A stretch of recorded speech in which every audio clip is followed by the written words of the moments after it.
Yep, I'm here. Ah, okay, you're here. Good. There you go.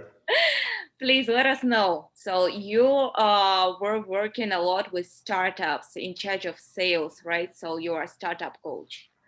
Yeah, that's right. So it's interesting. It's the in the context of the pandemic, because I think it's relevant because it's been so impactful over the last 18 months in terms of business. I work with two types of business. I work with established companies with sales teams that they are looking to enhance their sales performance, and we look at both the technical side of sales, the things that we do, and the way that we look at the influence of our mindset on the outcomes that we encounter. So that's been really interesting. And the other dimension is how I work with founders looking to raise money as well. So how they present their business idea in a pitch and how they effectively pitch for venture capital raises. So how has that been affected, and how's that affecting going forward? Well, from the side of how we interact with investors, which has been really interesting, the traditional method was you would go to an event or you go to an office and you'd pitch in person.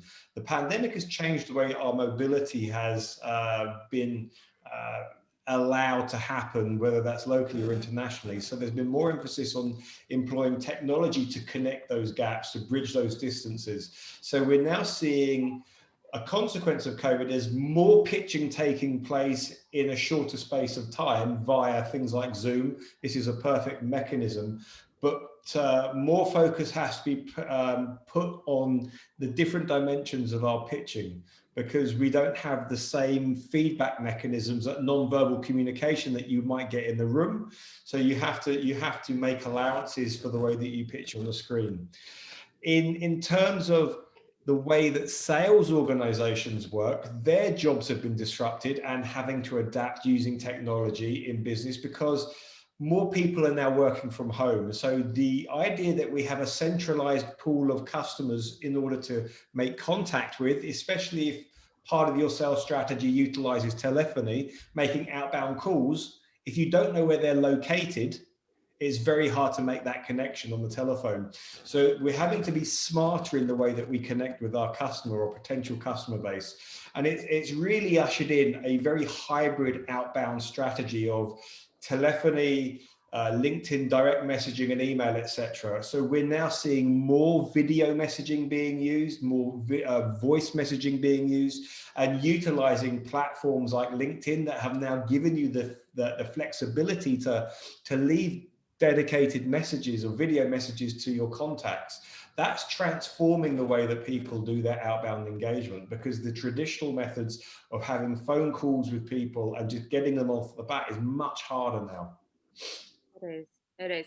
So, today I've seen an interesting interview with Ukrainian entrepreneur, and he wrote one interesting thought, that when he doesn't really like the person, he now prefers to have a short meeting via Zoom, like 15 minutes, because like that he doesn't receive the energy of the person.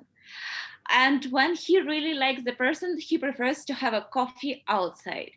So it's like we do see each other, but we still have a distance. We don't have this one, the change of energy. Do you agree here or not?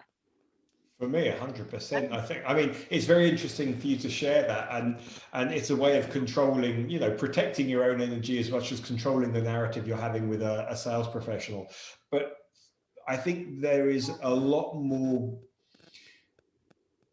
opportunity to form a connection and genuinely recognize the feedback from what you're sharing in those non-verbal communications that are so important.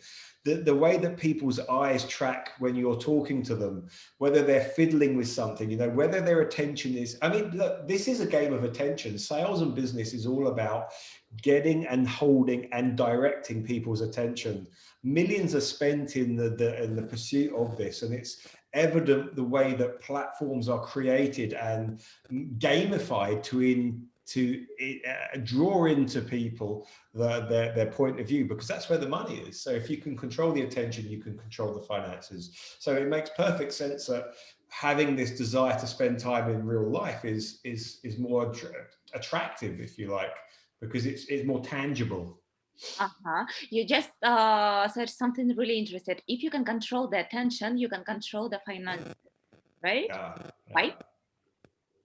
How it's How does explain that it? work? Well, if the Explain it. longer I keep you on platform, the longer I keep in front of you, from a sales perspective, yeah, in business, the more airtime I can get with a client or a prospective client, the greater the opportunity for me to not only understand the current situation, the way that their business is impacted by the problem my solution may or may not may not solve, but it also gives me more time to position how we can help them, how we can align the resources of our solution with their situation to create this image of a future state that is better than today. So attention means that I've got your attention. It means I can understand you better. If you're selling content on a platform, the longer you stay on someone's website, the higher the probability is that they're either in a position to buy sooner rather than later, and they're interested in your content. So yeah, attention equates to value. That's true. Or maybe Jose Manuel could tell you that someone cannot find the right information. Exactly. That's totally true. I mean, attention is a new revolution. Yes, true.